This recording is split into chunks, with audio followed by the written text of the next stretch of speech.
All right, now I want to talk to you about setting up your autoresponder. Okay, now if you set up your autoresponder properly, it can pay you for years to come. Okay, it really can. If you set it up properly, it can pay you for years to come. There's many reasons for this, but the main thing is once someone's on your list, so long as they stay on your list, you can mail to them for years to come. Okay? And you can do it either through follow-up messages that go out over time or as just straight up broadcast messages where you're going to mail your entire list. So, when you're setting up your autoresponder, the very first thing that you need to do is you create a list. So I'll go ahead and I'll show you inside of Aweber just so how easy that it is. I'm in Aweber right now, okay? And what you do is you can see over here it says create and manage lists. So I'm going to just go ahead and create a new list. Show you how easy that it is. Now the very first thing it's going to ask you for a list name. I'm going to say it's my test list.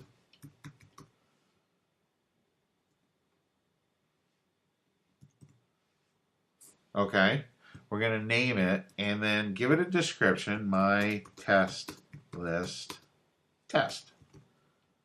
Okay, it's coming from me. It's got an address. Now, you can set up Aweber to give you notifications. I generally don't, but you could enter your name and email, and every time someone signs up to your list, they'll send you an email. You know, it's fun at first, but you'll find it gets annoying after time. So make sure you go ahead and save your settings. So we've got our first list, it's created, my test list. And then next what we can do is we can personalize our list. What we can do is we can brand our list with all our information. Okay, so you can add in your company name, your URL, an email signature. You can connect it with Twitter and Facebook. I'm not going to worry about that right now. Okay, what I am going to worry about though is you can see over here where it has confirmed opt-in. A lot of people think that you have to go confirmed opt-in. What that means is when someone enters your email list, they have to confirm their subscription before they'll get emails from you. And I recommend you turn it off. Okay, and they strongly suggest you leave it on. I suggest you go ahead and click on the off button and tell them, yes, I do want it off, because you're going to get more sign up. You're going to get more people on your list that way. Because too often an email can get blocked or just doesn't get through. And if it's your confirmation email, those people are going to never get the information from you that they signed up for. So I recommend you have it off and then go ahead and click on Save Settings. Okay? Now, once you've got your list created, the very next thing that you want to do is you want to create a web form. Now, Aweber is very cool. Aweber is very cool with their web forms. Okay, they have a lot of different designs. You just click on Create a Web Form, and you can see it's going to have all these different designs that you can use. There's all kinds of different things. I like just using basic type of designs, but this one right here is all right. And you can see there's a lot of stuff on here that we don't need. Like, I like to get rid of a header. I like to make sure that it's centered. Okay, you can see we can change that to center. I like to get rid of this Powered by Aweber button. It's not necessary. And also get rid of the footer so we have a nice tight little opt-in form. And I always, absolutely always, get rid of the submit button and put something like click here for instant access. Okay, I like using something like that. And you can see that it doesn't fit, so if we just go ahead and hit the resize button, that'll allow us to resize it and make sure everything fits.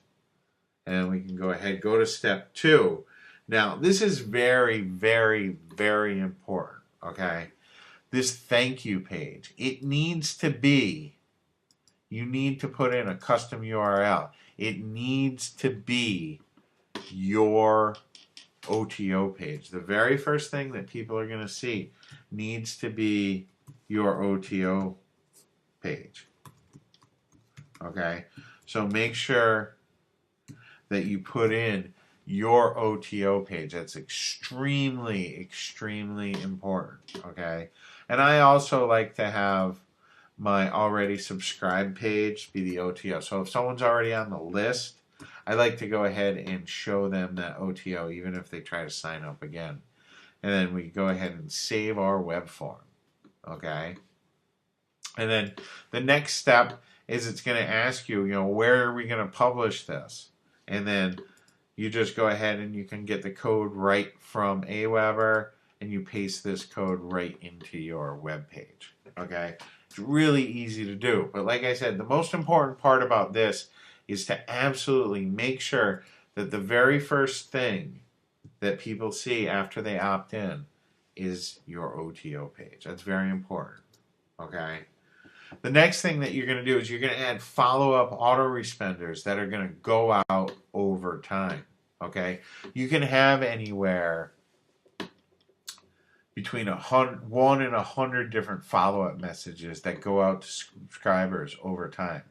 Now, the very first message needs to deliver what you promise on your squeeze page. So if you're giving away a report, make sure that that first message that they get is the link to that free report. So the way that we set up follow-up messages in Aweber is we just go to messages and then follow-up. Okay?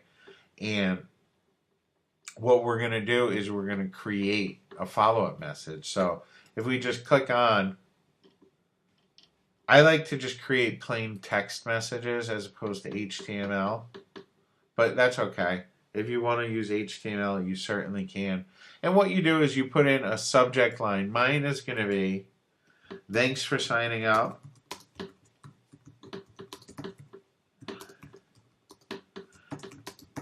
Your download. Okay, because like I said, you want to make sure that that first email that they get is your download. Okay. And then in here, we're going to put our message. Here is your download. Thank them. Okay. And then the link.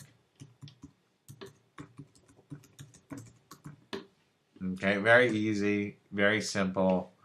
And then we can just go ahead and go next.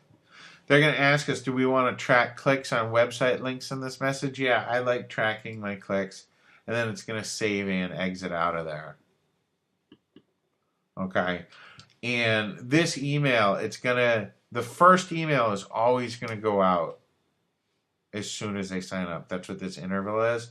So we can go ahead and create another new message. Okay.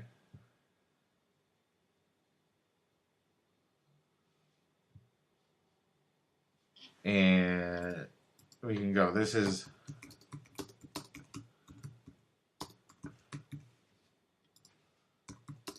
put in your message,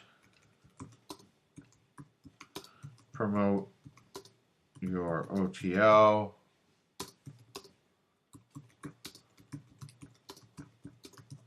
your list, and tell about yourself and how you got involved. Okay? And then we'll save this, and then we'll see on the next page what we're going to be able to do is it's going to say, hey, when is this going to go out? We want to send this one day after the previous message. Okay? We can choose when it's going to be sent. I generally don't do that. Okay? But you can decide, hey, do you want to skip days? Do you want to only send it on their local time?